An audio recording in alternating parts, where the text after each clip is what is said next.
My Gavanen and well met, I am Arachír Galudirithon, head of Divide and Conquer, and welcome to another faction overview video, this time for the Vale of Dorwinion.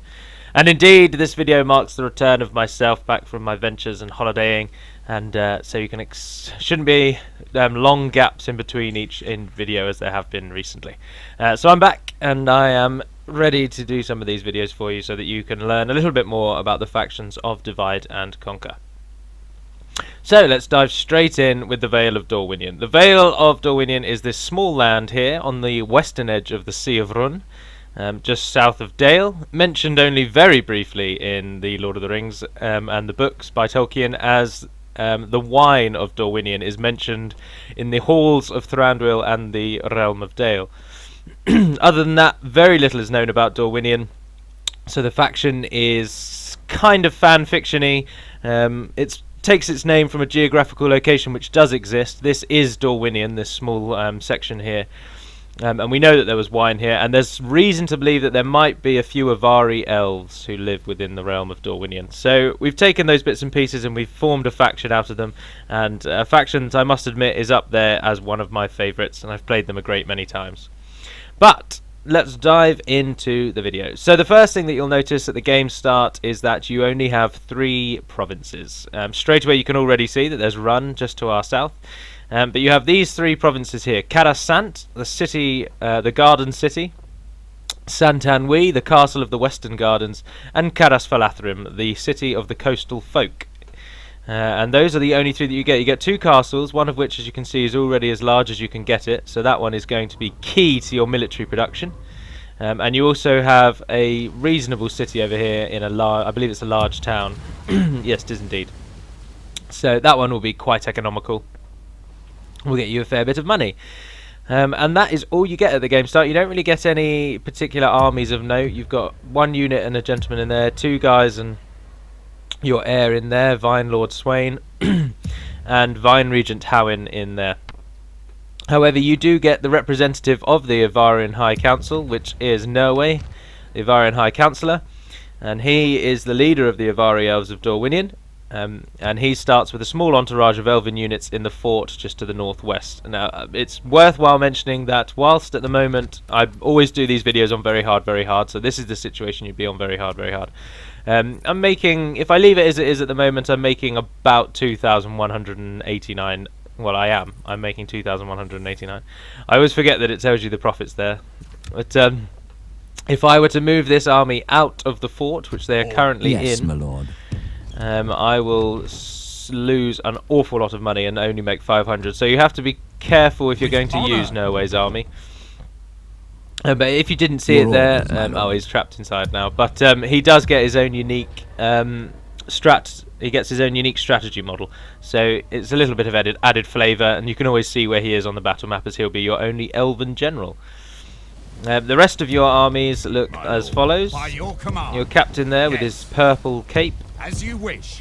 That's what your captain looks like. A generic general there with golden armour. There is no glory in hiding. And your Vine Regent is in the heavier armour of the Earls and what are they called? High Paladins. The Earls and the High Paladins. A unit shared by Dale and Dorwinion, but with edited colours and stats. So that's what all of your people look like. Now, in terms of who starts near you, as I already mentioned, your nearest neighbour is the Easterlings of Rhun. However, you don't start at war with them. You don't actually start at war with anyone. You are currently neutral. You are allied to Dale and you're allied to Thranduil, but you are not at war with Rhun. But they will likely attack you within the first 5 turns, so unless you pursue a very, very aggressive peace policy with them and constantly keep them buttered up with your diplomacy, they'll attack you almost immediately. But other than that, your allies are way to the north at the top of the Celduin, the river running, and so it's quite a way to get to them. But Dale do often take this province pretty quickly, so you do only start a stone's throw from their territory, but you're quite away from their capital city. And obviously Thranduil you're very, very far away from. Other than that, to the west, out across the plains of Rovanion, you'll find the forces of Dol Guldur in southern Mirkwood, and of course, as everybody knows, to your south loom the great mountains of Mirkwood, the Ered Lithui, the Ash Mountains, which run along the northern side of Mordor. I can't remember what the southern ones are called. arid something, as it's always arid, because that means mountain. But so you've got the Ash Mountains just to your south, and obviously the back door through Mordor there. But you do have to be cautious because the forces of Khand are quite close to Dorwinion, and you're one of the few factions who will likely fight against Khand in the long run. In terms of economy, Dorwinion have one of the best economies in the game. This is because, as you can see at a quick glance of these two regions, there are resources absolutely everywhere. You are an incredibly wealthy faction, with the potential to only get wealthier when you conquer these mountains which have gold, and I believe there's a few more bits and pieces of gold dotted around throughout the lands of Run. So economy-wise, you can make a solid economy and a lot of money. River trade as well allows you to get quite a bit of money when you're trading with Dale up the river and you trade with the elves. Excuse me, sorry. And if you do pursue peace with the forces of the Easterlings, it's very easy to make good money with them, because you share quite a lot of ports around the Sea of Rum, so the naval trade will come thick and fast. Additionally, as I will get onto in a moment, if you side with the men of Dorwinion and you shun your elves, then you get vast opportunities to earn money. But I'll explain that in a little bit more detail later, mostly in the second part of the video when we look at the units. Right, so we move on to construction. Dorwinion do not have any restrictions, so you can build castles right to the top and you can build towns right to the top. Apart from, I believe, the very, very top level. So whereas Gondor and Dol Amroth will get 3 castles and 5 towns, you get 3 castles and 4 towns, so do bear that in mind. You don't get the largest type of city, which is called a large city. So other than that, there's no real restrictions whatsoever. You get quite a few little guilds. You've got the Warriors Guild, the Merchants Guild, and the unique buildings for Dorwinion themselves. You see the wine depository just there, which gives you an increase in tradable goods and a free upkeep unit, and then that upgrades further still. The wine depository is only available if you side with men. And the alternative is in Santanwi, which we'll take a look at in a moment. You get banks, which is a good money maker again.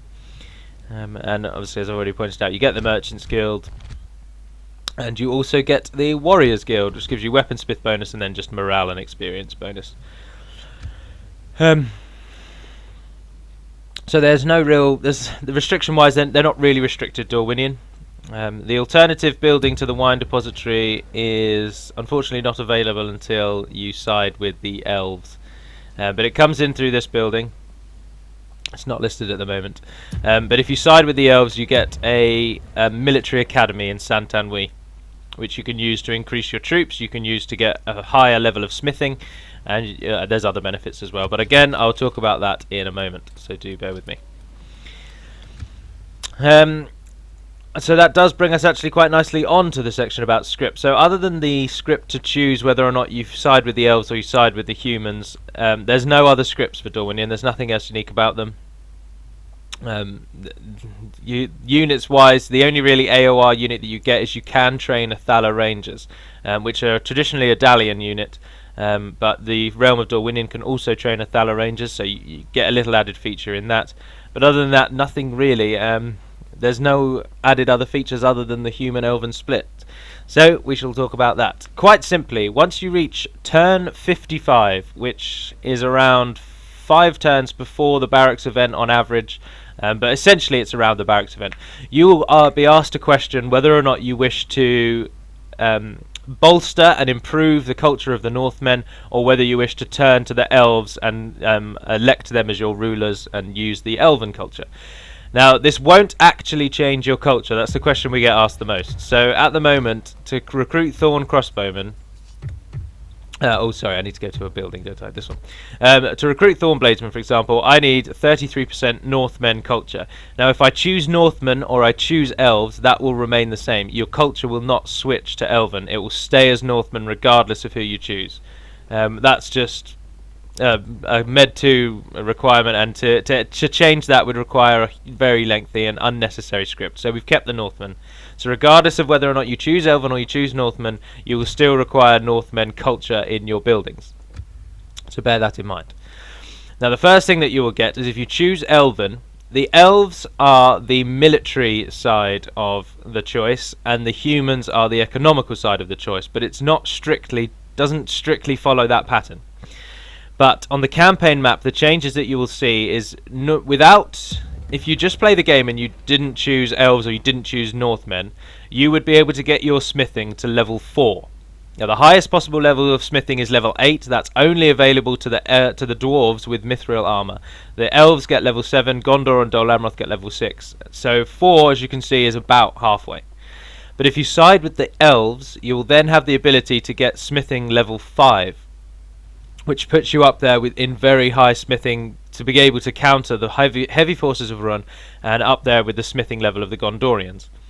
So if you side with the elves, you'll be able to get an extra smithing level. You will also gain a new structure in Saint-Anouilh, which is the castle over here, and that, as I've already mentioned, is the military academy. And it doesn't work like the standard military academy, just giving 1 experience to troops. It has quite a lot of bonuses, but it's very centric. It's very centric to Saint-Anouilh. So all of its bonuses, you will only see its bonuses if your forces are in Saint-Anouilh. So Karas-Sant won't get it.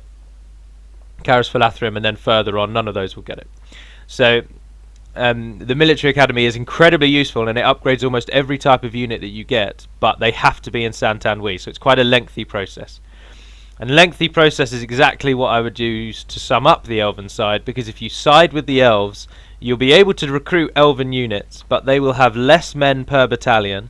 They will take longer to train physically, so a human unit takes 2 turns, an elf takes 3 turns, and the replenishment between available units is a lot greater for the elves. So I'm not entirely certain, because it doesn't matter wildly, but as an example, an elven elite unit might take 40 turns between training, and a human elite unit, if you side with the Northmen, that might take 20 turns between training. So the general rule is that if a Dorwinion player who had sided with the elves fought against a Dorwinion player who sided with the Northmen army would outnumber the elves 2 to 1. That's the general premise. So that's what you're kind of choosing. You're choosing numbers or you're choosing skill. Because as you can assume, the Avarin elves are very skilled. That's what we've gone with. Elves have been alive forever, so one would assume that quite a few of them are pretty good with the bow or with the sword or with the pike or whatever. So when you choose elves, you're choosing warfare but less units, and when you're choosing men, you're choosing money but more units. So what you'll see on the campaign map if you choose Northmen is you will gain an extra building in Karas-Sant, which you've already seen in the building browser, called the Wine Depository. And there's a Regent's Wine Depository, and then there's one further after that.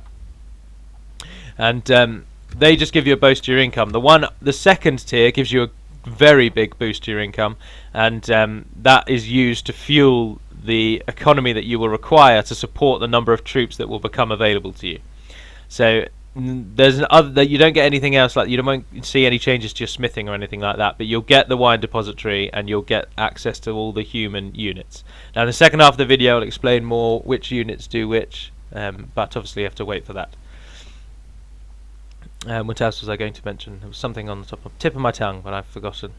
Oh yes, the garrison script, which as of yet I've not actually mentioned for any of the other videos, which is I've been remiss there, and I should. But if you're playing as Dorwinion, you can expect a garrison in Karas-Sant, Caras-Falathrim and Saint-Anouilh.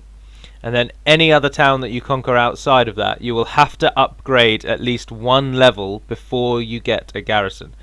The script checks what each town starts as. So for example, this one, Othelbed, is a village, and this one, Lest, is a large town.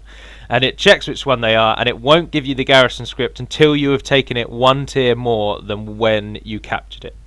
But that isn't strictly true, because the script doesn't constantly run a check. So just to give you a bit of background, if you captured Othelbed when it was a large town, so someone's already made it a town and then you capture it when it's a large town, you will then get the garrison. You will not have to upgrade it again to get access to the garrison.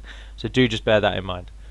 But it's also worth noting that the garrison script, you'll never get the garrison script in the homeland of a culture which you are not. So quite simply, we are Northmen culture, so if I were to capture Dale or Esgaroth, I would immediately get a garrison because I share the same culture as them. However, if I were to capture Mistrand, the capital of Run, I will never ever get a garrison because the people of Run are very unlikely to want to fight for me regardless of how many years I've claimed it. And given that this entire game spans the period of about 30 to 50 years, because there's 4 turns per year, so if you play to 400 turns, which is I believe the campaign limit, you've only done 100 years, and in 100 years people haven't really forgotten that they were conquered 100 years ago, and they're still not really that keen on it. I mean, everyone hated the Romans and they controlled us for hundreds of years, so the garrison script will never kick in the homeland of another faction unless you are the same culture as them, so do just bear that in mind. But with each subsequent video I do now, I will explain where you get the garrison script, just so that people do know that as well. Right, so the only thing left to talk about are tips and difficulty. So the difficulty, Dorwinion is not a very hard campaign, I don't think. It's very tricky to say what kind of skill level each person plays this game with. I think I'm particularly good, I don't think I'm that bad, and I find Dorwinion very easy, but there will be people who find Dorwinion hard. It's one of those type of factions. It depends how you play. Where unlike the elves, where even if you try and turtle you'll still find the campaign so easy, Dorwinion is one way it can be hard, but it can also be quite simple. It all depends on run. Now if run attack you early on, which they will almost certainly do unless you try to go for peace, the biggest tip I can give you is always try and fight them on the bridges, as Churchill would say, because in the early tier for Dorwinion your army is going to be made up massively of Vineyard shield bearers and Vineyard bowmen. And these two units are very, very weak, but they come in large numbers. The Vineyard Bowmen have 177 soldiers. So you want to try and use the sheer number of arrows that you'll have to try and whittle run down before they cross the bridge. Because in the early game, run are very good against armor. They've got quite a lot of armor piercing units, so they'll take down your bodyguard units quite quickly. So you want to try and swarm them with mass, and then in the later game you bring out your elites. But I'll talk more about the units that you get obviously in a second bit. So the biggest tip I would be is always try and fight on bridges. There's a bridge there next to the castle in the south of the forest. There's a bridge there. There's a bridge there. There are bridges all around the Sea of Run, and they're remarkably useful. Particularly the bridge near Saint-Anouilh, because there is a bridge directly south of it, and then there's one little further south from that. So if you've got men on both of those, for run to get into Dorwinion from the western side of the mountains, they've got to go all the way. They've got to walk all the way past your two armies and cross a ford there, or cross into the castle there. Which, depending on what you've done with Norway, you might have taken the castle of Illilin here, or you might have headed for Carverad straight away. So you might even own these regions. So it gives run problems. But the biggest tip is always try and fight on bridges, because your heartland, Dorwinion's heartland, is controlled by bridges. The only way in is to cross rivers, so you've got a massive advantage there. And as I say, Dorwinion's not wildly difficult. The biggest tip is to try and cripple run as fast as possible. If you can take Lest very quickly and hold on to that, you're then within a stone's throw of their capital, which means they'll throw quite a lot of things at you, but they'll get rid of all of their good starting units, and then you'll just be hit with wave after wave of weak units, which you can easily counter on the bridges, as I've already mentioned. So try and fight on the bridges. But that is everything for the campaign map, so now we shall quit and we'll go in and we'll talk about the units, because that will take a lot longer. This will probably be a particularly lengthy video, because unfortunately Dorwinion just have a lot going on. The test battle is against the nation of Run, as one would expect, as they are your first enemies. You can, of course, backstab if you wish, but I believe Dale start at war with Run. So the only way to actually ally with Run is to not only break your alliance with Dale and Thranduil, but to also attack Dale or Thranduil. And if you attack them, then it will sever the connection between that Run has between you and Dale, and they'll then think that you're a viable ally. So if you want to, you can backstab the West, you can play Dorwinion as evil, but you won't get... your ring options will still be destroy the ring or do nothing. You won't be able to give the ring to Sauron, unfortunately. Oh, look, I need to redo their sprites. Look at that. Let's write that down. Sprite. They shouldn't be purple when I'm not looking at them. That's because originally they were purple. They were a peculiar purple, like, coat dress thing they wore. It was very weird, but they've been edited since then. But right, this is Dorwinion's army. As you can see, a big roster, but you will also see in a moment that that is not exactly the case, because not all of those units are available. You will get some, or you'll get the others, but you won't get both. And straight away you can see they've got a reasonable choice of cavalry. They've got a reasonable choice of bowmen by looking at all the blue bars. And they've just got a large roster, which is one of the reasons why they are so fun. But there are 3 clear stages to the Dorwinion army, as I'm sure you are aware. So the first stage is which units do you get before the choice, and they are these as follows. The one on the end is just a general's bodyguard, so even if you, regardless of whether or not you choose Northmen or Elven, you'll get the same bodyguard. You don't get a new bodyguard if you side with the elves, you still get these guys. The High Paladins, Paladins of the Vintner Court. Okay, it makes a little like circle. Didn't think it could do that. But anyway, right, so of these units, you're then going to be asking me which units are the militia, and as you can probably tell, these are your first 2. So those units are the first 2 units you're going to get. Then there come the 4 Thorn units, and then after them are those 2, although one of them's the General's Bodyguard. Right, so these are the units that you'll get regardless of whether or not you choose Elven or Northman, and they are available all the time. So as you can see, your choice will really cut out quite a large chunk of your enemy, of your options. We'll talk about the stats of each unit once we've lined everyone up. So over on the right here, we will then move on to what you will get if you choose the elves. Now the elves come in 2 distinct tiers, so we'll put them in the tiers that they would be in.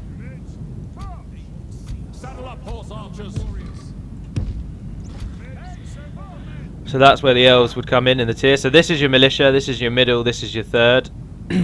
Although they aren't elite, so do be cautious of that. Well, let's put those where they would actually be. And then we'll do the humans over here.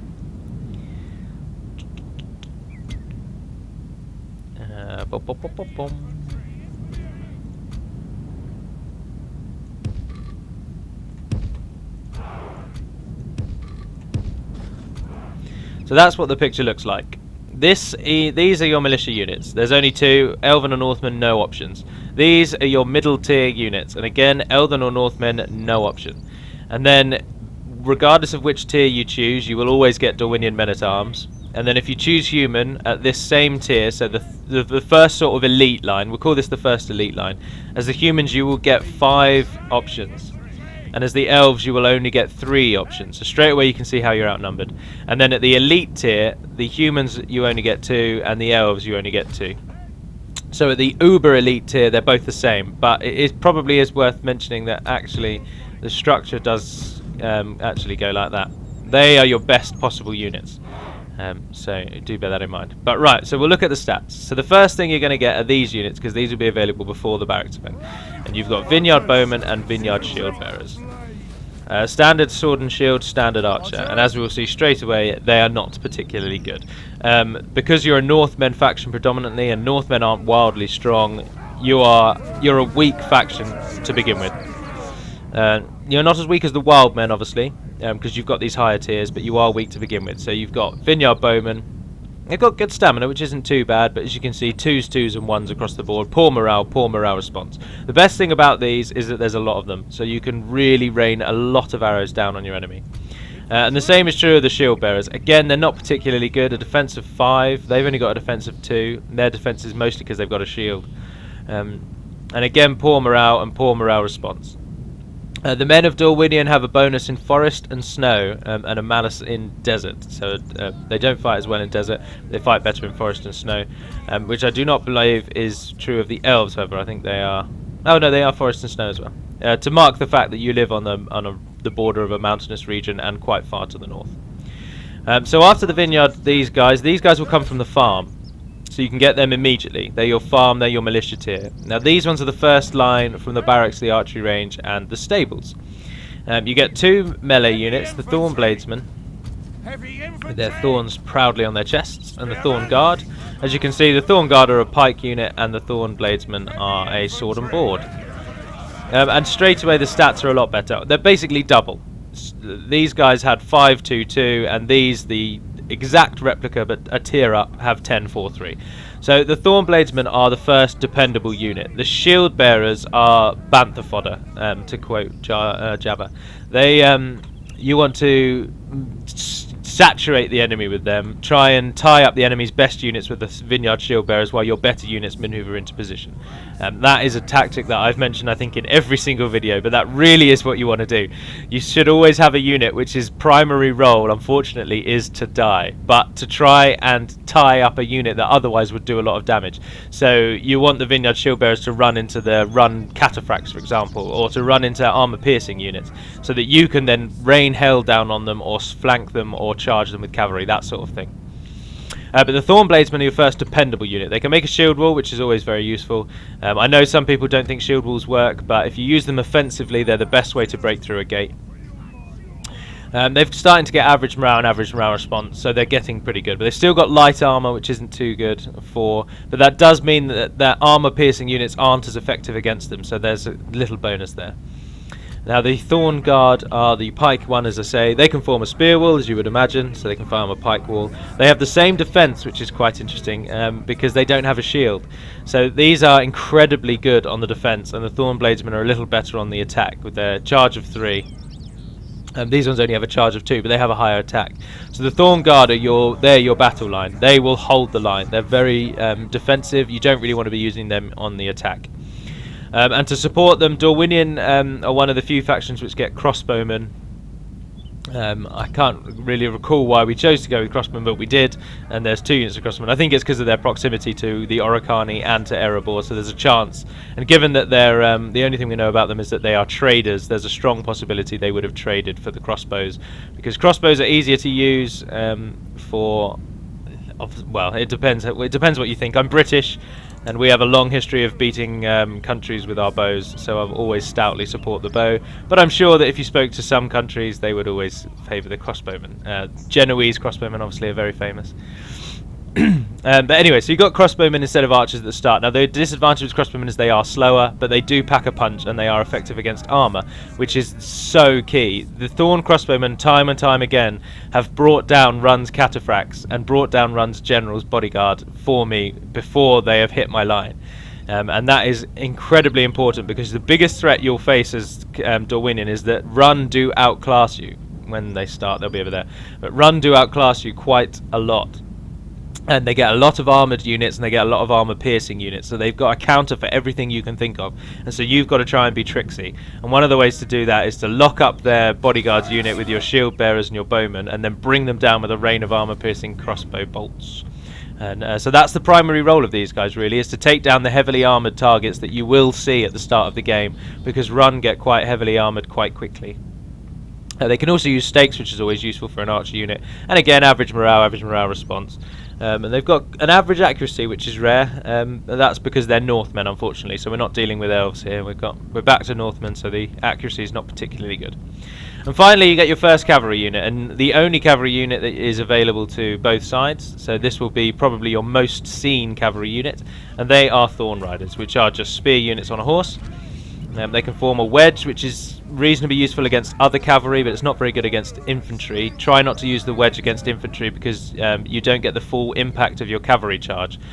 So because obviously you're in a wedge formation, the front lines will hit the infantry, and then they'll just push through, but they won't hit the entire unit. So it's better to go in a long rectangle formation and sweep through the unit. But against other cavalry, particularly the Run cataphracts, who will outclass your cavalry very much, this formation is better, because then you get hit less by their cavalry, so you can then fight them in melee where their charge bonus isn't an aspect. But as cavalry go, they're not too bad. They've got a defense of 9, a nice charge of 6 with a spear attack of 4, and a secondary attack of 6 as well. Now, an interesting feature, something that you can do in Med 2, is you can make a certain unit effective against a certain type of horse, and that is exactly what we've done with the Thorn Riders.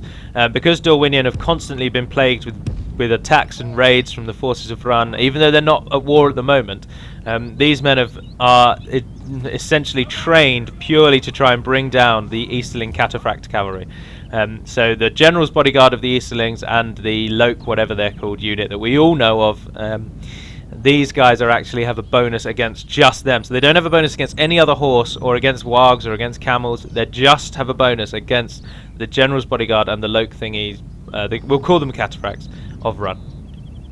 But otherwise, they are reasonably good cavalry. They won't let you down. They're good for routing down the enemy, and they're good for flanking and charging. But because they're early tier cavalry, try not to leave them in prolonged melee. Right, and the final unit that you'll get available to all, which I can't remember if I checked if it was after the barracks. I didn't check. I can't remember if it's before or after the barracks event, but I'm sure Hummingbird will probably tell me in the comments. But that's the Dorwinion Men at Arms. So these guys are available to either side, and they're your first semi-elite sort of medium tier unit. These are the true medium tier. So if you consider that for Gondor's militia sort of start here in this rank, and then their medium tier are here, but your medium tier are the same as Gondor's militia. So Northmen are always a little bit worse. The descendants of Numenor are the pinnacle of human warfare. So Gondor and Dol Amroth and the Northern Dunedain will be closer to elves than they would be to other humans. In DAC anyway, but it might be different in other mods and Third Age and Vanilla definitely. But the Dorwinion Men-at-Arms are Men-at-Arms. They hold the line, shield wall again, solid defense, but this time quite a high armor, so they're going to be very weak against armor piercing because it will have a greater effect against them.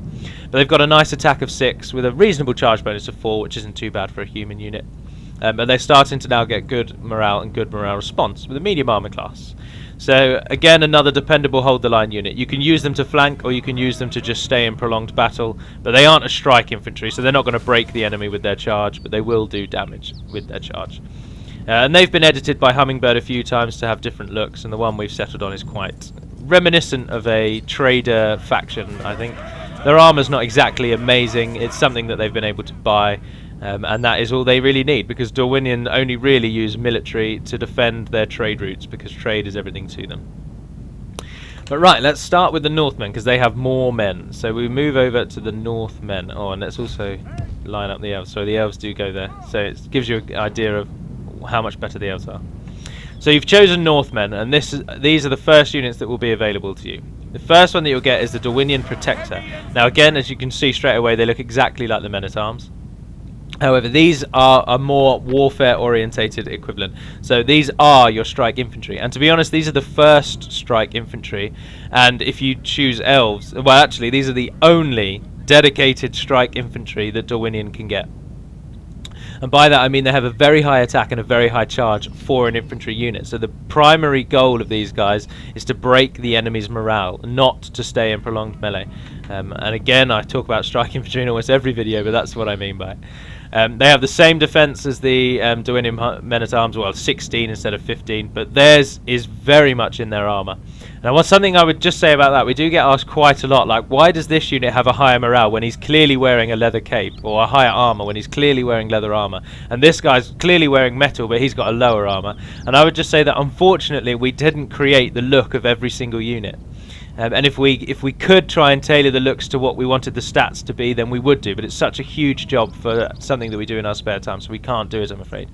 But so you will get units that have a higher armor, even though they might look the same as another unit which has lower, or they might look less armored than another unit which has more armor stat. And things like, there will be anomalies like that, and it's just unfortunately because we do the stats on the units and we try and align the units to have the armor stat that they would look like they would have, but sometimes there are cracks in the system. Wherever possible as well, if two units look the same, we try to always make the armor stat identical, but in this instance we needed these to be strong. They don't have a shield. You can't just make up a shield value because it affects the way combat works, and that's never very good. So unfortunately we've had to settle on making their armor stronger. And we could have given it a higher defense skill, but the point of these guys is that we don't want them to be defensive. They are attacking, they are aggressive. And the defense skill obviously is only used when you're actually defending. So they would die a lot once you got them into battle, and that's not the purpose of them. But anyways, that's all on the side. That's just a small side note. They have very good morale with a good morale response. So they can charge into the enemy, they break the enemy, but they will be very dependable. They won't break themselves. So they are a strong strike infantry. There's not a particularly large amount of them, given that the humans generally have larger regiments than the elves, but they will certainly do the job. Right, and the next up are the 3 regent units. These three across the middle. There's Regent Bowguard, Regent Spearguard, and Regent Axeguard, named for the Vine Regent of Dorwinion itself, because Dorwinion is ruled over by a Vine Regent, and by choosing Northmen you are giving him absolute power. So he has created these 3 units of sturdy warriors, taking armour techniques from your cousins in Dale, with particularly interesting shields, which are still rather reminiscent of medieval times, but that's because factions like Dale and Dorwinion, if Tolkien's world really is a precursor to our own, they would have gone on to be the Byzantiums of the world and be the like Italy, the city-states and things like that. But anyway, so you get these 3 units: Axeguard, Spearguard, and Bowguard. Now the Axeguard and the Spearguard are the 2 main that you will use. And as you would imagine, the Spearguard are the defensive wing and the Axeguard are the aggressive wing. So the Axeguard are effective against armour. They have an 8 attack and a 6 charge, which is higher and in all forms than the Spearguard, who only have a 3 charge. So they're awful on the charge. But they've got a reasonable attack for a spear unit, which is quite good. Obviously, they're skilled against mounts because they've got spears. So they're cavalry killers if you choose the Northmen. But the high armour that you will notice there, total defence of 20, means that the Spearguard are very, very dependable. When you're up in the 20, you're starting to get up into elite stats, with the highest stat being something like 33. So we're getting up to it. These guys will hold the line very, very well. And the Axeguard are used to flank around the sides and do the damage. Because they're effective against armour and they've got the good morale and good morale response, you can leave them in battle and you won't have to worry. They're not a charge in, charge out unit. Whilst they do have a high charge and a good attack, they've also got a solid defense, so they can stay in battle and do a lot of damage. And they're effective against armor. Means that with them, normally with them, you're going to be picking and choosing your targets you're really going to be selecting who they're going to charge and who they're going to attack. As you saw at the bottom as well, these units are effective against Oliphants and the great beasts of Mordor, so they are monster killers as well. So you've got cavalry killers and monster killers in your first tier of Northmen selection. You also get the Bowguard, who are, as you would imagine, just a much better version of the Thorn crossbowmen. So a much higher defense, better melee, better missile, reasonably same charge because they're crossbowmen. You don't really want to be using these in melee. If you are, something's gone wrong. Again, effective against armor, good stamina, good morale, good there. And you can have a read of those stats there if you wish. So they're just a solid bow unit that are effective against armor and very worthwhile using. The only other unit that you'll get at this tier for the humans are the Athala Rangers. Now, the Athala Rangers can hide anywhere, as you can see that they are currently doing. They also look so cool. They're one of the best looking units in the game, in my opinion. I always like the Athala Rangers. They can use sharpened stakes, can hide anywhere. They're good. They're a ranger unit, and as I've already stated, if any unit has ranger in the name, it always has a very good range, a very high accuracy, and a lot of arrows. So these will be firing arrows longer than anyone else. But they unfortunately do have a recruitment restriction.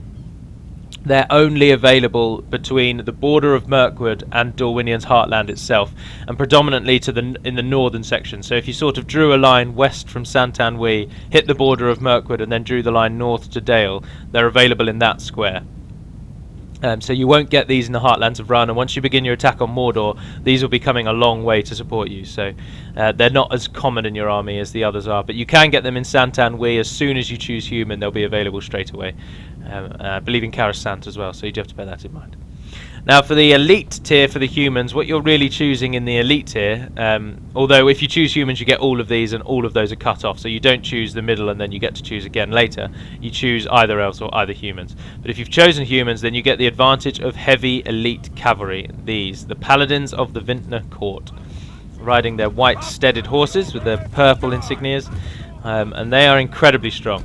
Heavy cavalry. For a human cavalry unit which isn't Dol Amroth, these guys are very, very good. An attack of 12s and a charge bonus of 8s, so you can see straight away that they're a prolonged melee cavalry, which is always very, very useful. They don't have a secondary attack, and they only use swords, so they're not going to be that good in the initial charge, because they've obviously got the reach. But they are effective against other horses and camels and wargs and beasts. So they are an all-round unit. They've got strength against everything.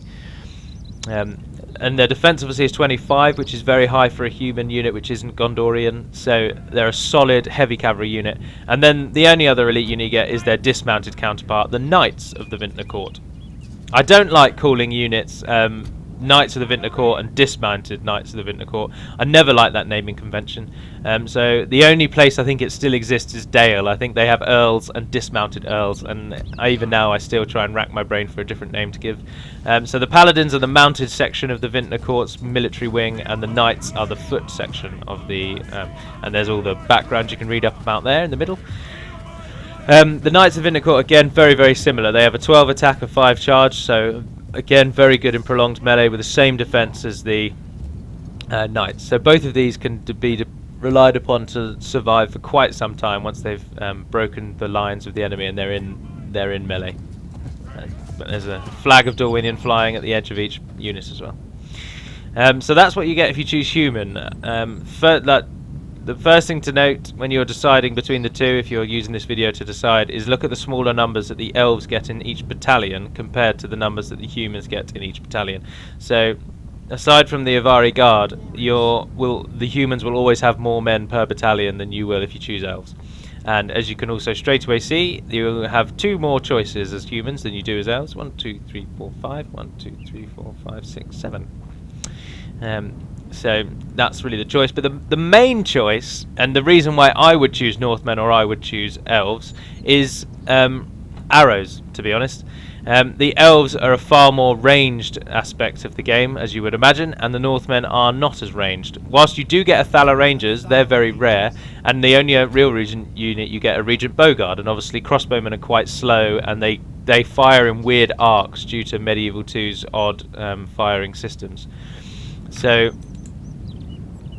if you're choosing the elves, it's likely you're choosing them because you want arrows and you want archers and you want to dominate run with missiles, and that is precisely what the elves do. They have 3 units of archers, 1 mounted, 1 ranger and 1 elite, so they're very, very good on the arrows. But the first unit that you'll get if you choose the elves are the Avari Guard. Elven warriors. These guys. Ready elves. The Avari Guard, nice, cool looking armor, which is edited and been manipulated by Hummingbird. They look very, very nice in their silver armor.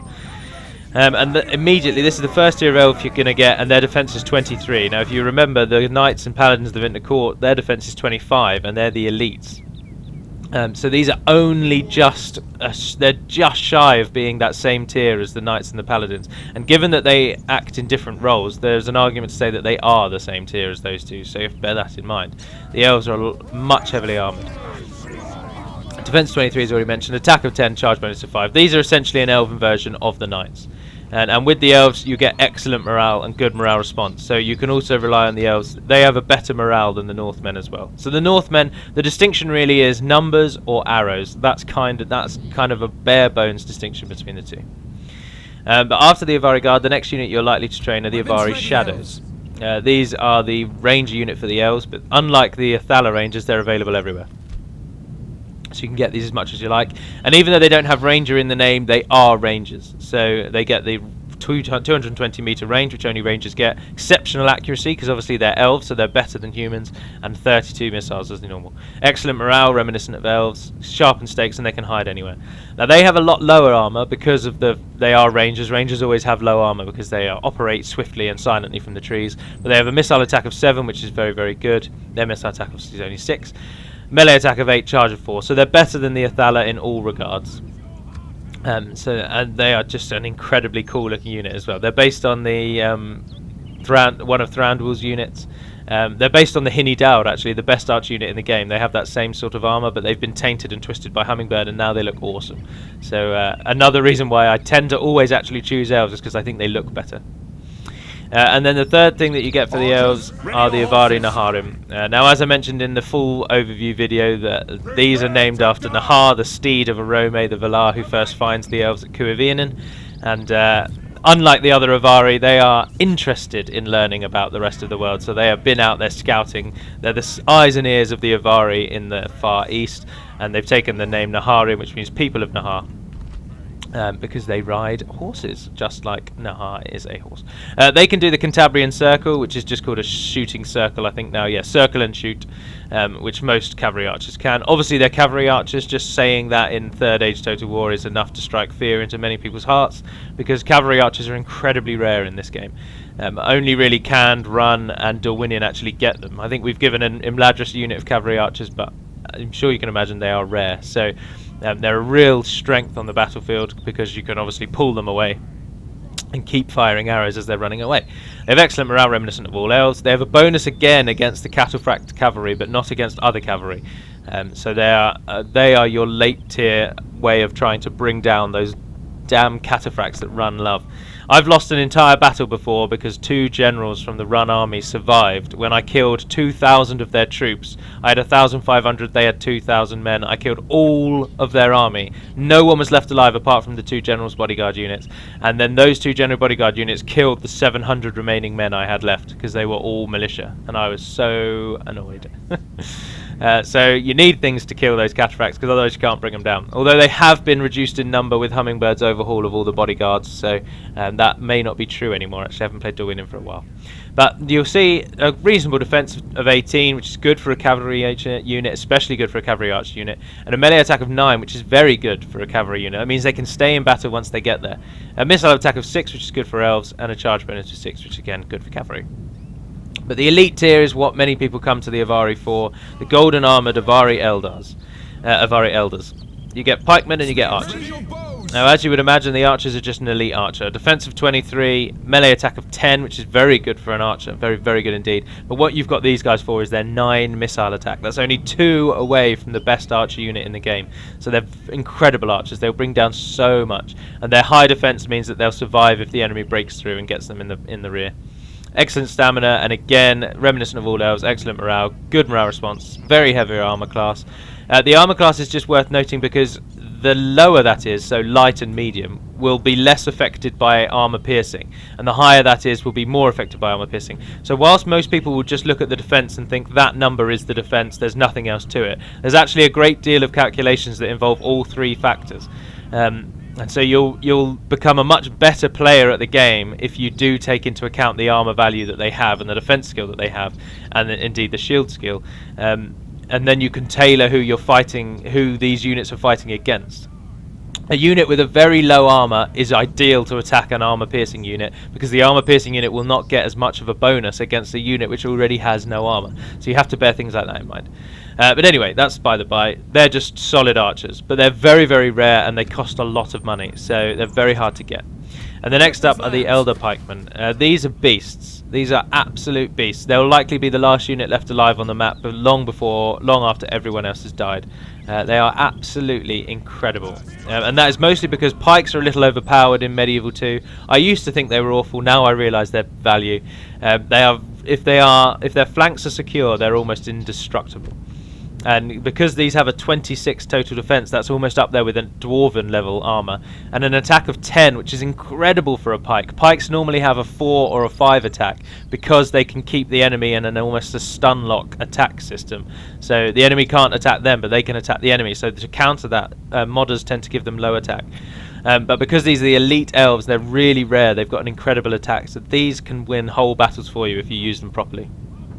Obviously they're skilled against mounts, very long spears, excellent stamina. They can form spear wall, which they're already in, but they won't do that till the enemy gets near. And as, again, they're elves, so excellent morale, good morale response. And as you'd imagine, they're good against all forms of 4-legged creatures.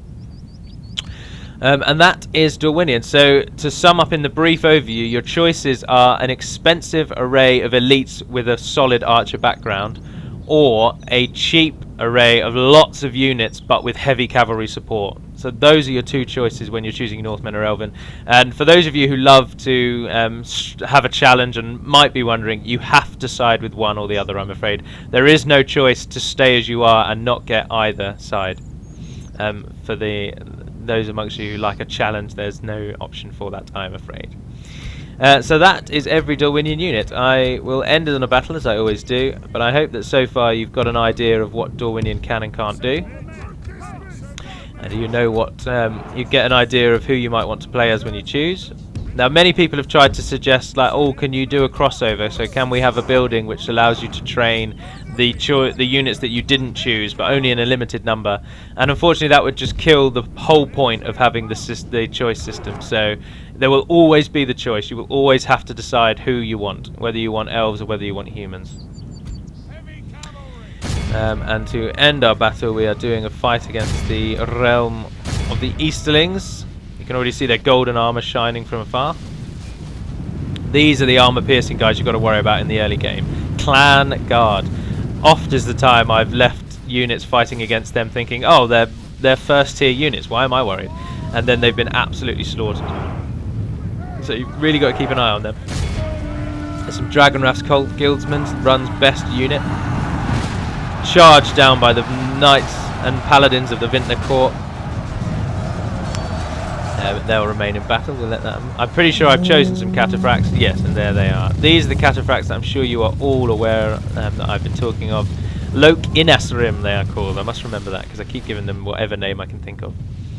And they are such a pain. If they were to charge the wrong type of unit, fortunately they're charging my spearmen, so the damage might not be that bad.